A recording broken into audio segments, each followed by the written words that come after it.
Long ago, a soldier named Odysseus helped the Greeks defeat their enemies, the Trojans, in a long and bloody war.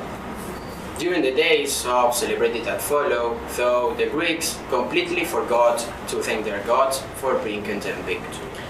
And believe me, we gods get angry when you humans don't say thank you. To punish the Greeks, the gods sent confusing winds that blew the ship Greeks, of course, as they made the long voyages home. Some Greeks had to wrestle with gods before they were allowed home. Others simply met a watery fate.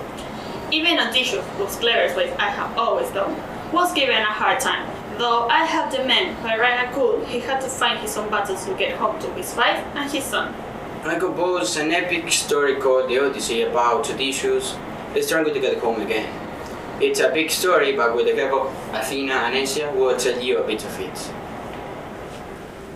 After leaving the Greek city of Troy, Odysseus and his crew set sail for Greece. But the gods will drop them first to the island of Isthmus, whose residents were field fighters who hated strangers. Captain, I see land on a city. We're starving. We haven't eaten since we left Troy. And we ran out of wine. We've got to go ashore. No, let's try to keep heading for home. Captain, if you tell us no, don't be surprised if we matinee and go there anyway. Then you'll have to row home by yourself. Yeah, what are you afraid of? If we can beat the Trojans, we can handle anything that comes our way. All right, we'll go ashore, but make it quick.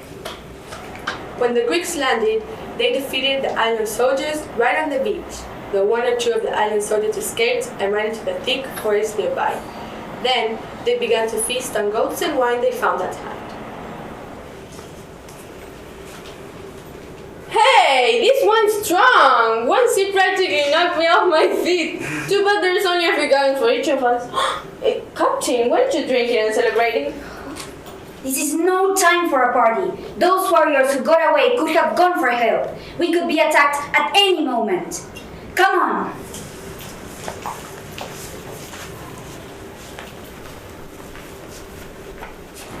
Odysseus was right. An army of warriors has already surrounded the feasting soldiers. With a shout, they attacked. The Greeks were caught off guard, but Odysseus organized a brilliant retreat. He and his men beat back to the ship, though many lives were lost. As the Greeks mourned their dead comrades, Odysseus warned his crew. We lost more soldiers just now in Isthmus than we did in Troy. We cannot afford to be careless. I hope I can keep them in line until we get home. For 9 days, the sea and wind became mysteriously calm. The men rowed, but they seemed to get nowhere. Supplies were again running low. But then, a powerful current brought them to an island that looked peaceful. What can happen to us there, Captain? We've got to go ashore for more water or we die of thirst. Listen to me. This time we are going to send a search party to explore the island first. They can tell us if it's safe. You, go with him and see if the islanders here are peaceful. Be back before sunset. Aye, aye, Captain. When the soldiers went inland, they found themselves lost in a deep forest. Suddenly, they stumbled into a clearing. Before them, they saw a cave covered with vines. Outside the cave burned a fire of sweet-smelling wood. They saw a beautiful woman weaving and singing. But the strangest thing of all was that around the cave lay wild animals, lions and wolves, that acted just like house cats and puppy dogs. The woman called to the men. But one of the Greeks hadn't liked what he saw and had hidden himself to see what would happen. Welcome, you weary travelers. I can see you have a hard body. My home is your home. Thank you. Are you comfortable now? Oh yes, I'm afraid I made a pig of myself. What an interesting choice of words. At that moment, Circe raised a magic wand and uttered a strange spell. In a flash, the man lost his human features and began growing snout and tails. He had been turned into a pig! Circe hurried him into a pig pen, where he squealed in vain for help. I need the gods' help now. Odysseus, take these plants and eat it. They will protect you of the wicked charms, but you must fail yourself if you want to free your companions. Thank you, Hermes. I'm looking for a man that passed through this area this morning. Have you seen him? I don't believe so, but have some food and something to drink, and maybe I remember.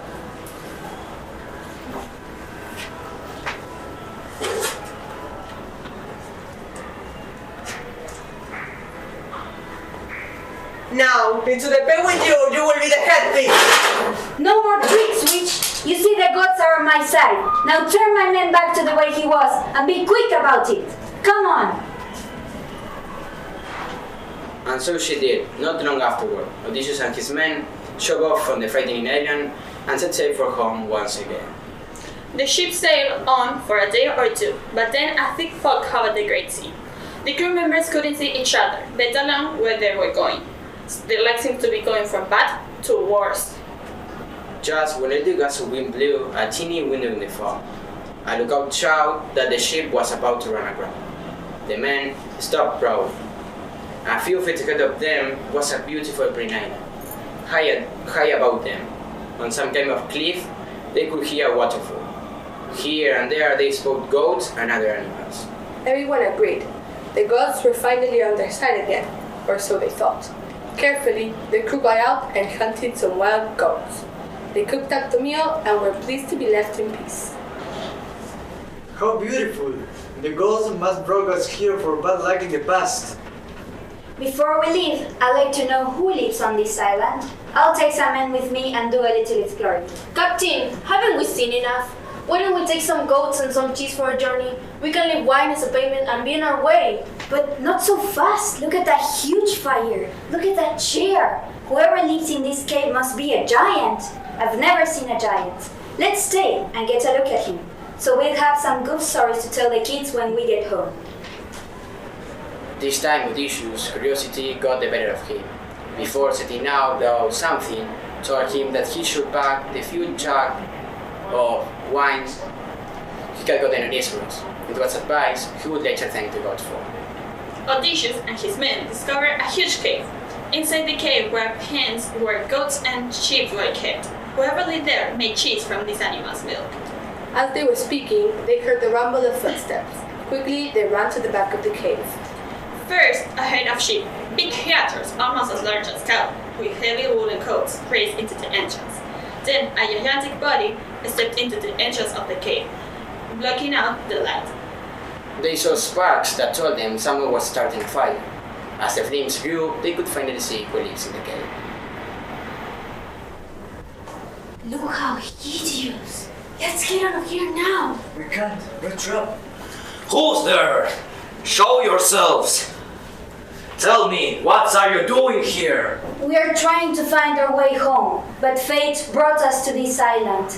We are friendly travelers. Don't forget that it's good luck to be nice to travelers. Big deal. But why do I have to worry about what likes or don't likes? Tell me, are there more of you on the island? No, just us. Our ship crashed against the rocks and we were the only ones who survived. Well, in that case, you are several small but tasty meals. I'm sick of leg of lamb and goat cheese. You can't just murder us. The gods who protect all strangers will punish you. Ha! I'm protected by Poseidon. The sea god is my father.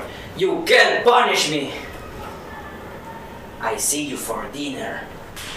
The next morning, the Cyclops grabbed 2 more of Odysseus' men and led them for breakfast. Then he moved aside the rock to let his ship out to graze. As he left the cave, the giant brought the stone back to trap the Greeks inside. We can't just sit here and wait, but we can kill the Cyclops. He's the only one strong enough to move the rock away. If he dies, we'll be trapped in this cave forever. Wait, I've got a plan. When the Cyclops returned to the cave that night, Odysseus was ready for him.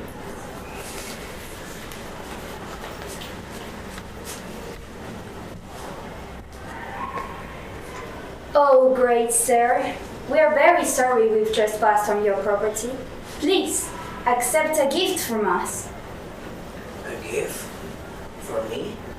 Ah, you should have. Tell me, what is it? Some delicious wine.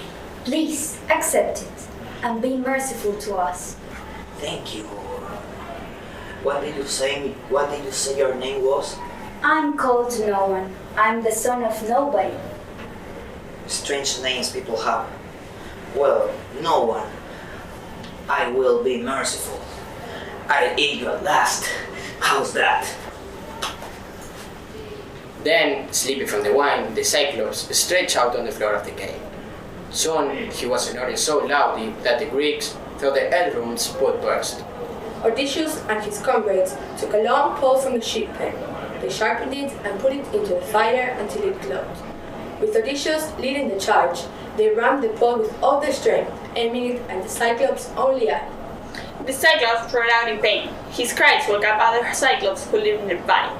They stood outside the locked-up cave and called him. What happened to you? Are you okay? No one has hurt me. No one has blinded me. Well, if no one has bothered you, don't disturb us. Now, the Cyclops was determined to eat every last one of the Greeks.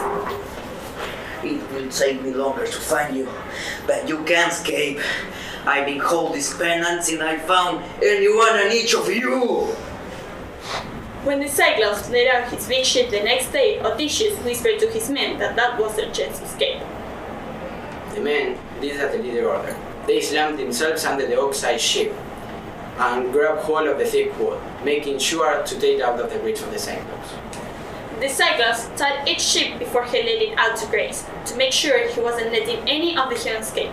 But he only beat it back, never suspecting that they could be riding underneath. Odysseus was the last to leave the cave. He didn't know that he had hitched a ride under one of the Cyclops' favorite sheep. He patted the old ram on the back and spoke to it. Cyclops' hand came within an inch of Odysseus, but that wasn't close enough. The old ram ran out and Odysseus was free. When the Greeks were all safely aboard their boats, Odysseus couldn't resist taunting the Cyclops. Hey, Cyclops, aren't you looking for us? Sorry we couldn't stay for another meal. How did you miserable little rats get out? Well, here's a part of the gate for you. Shh! Captain, please, you get us all killed. I can't help myself. In case anyone asks who's outsmarted you, Cyclops, tell them Odysseus from Ithaca was the man. Odysseus? So that's your real name? I've been carried before. May Poseidon, my father, make your troubles hard to bear. If fate says you must reach home, so be it, but let your journey be filled with torment. Poseidon, the sea god, listened to his own request. He sent storms, monsters, and shipwrecks Odysseus' way. The hero lost his ship and his crew. If the goddess Athena hadn't stepped in to save his life several times, Odysseus too have died. But he made home. He defeated even more enemies when he returned to his kingdom in Ithaca, arrogant his throne. I admit, Odysseus is my favorite human. He's very smart, and I am the goddess of wisdom after all. Even today, we remember Odysseus' bold spirit when we call a difficult journey an odyssey.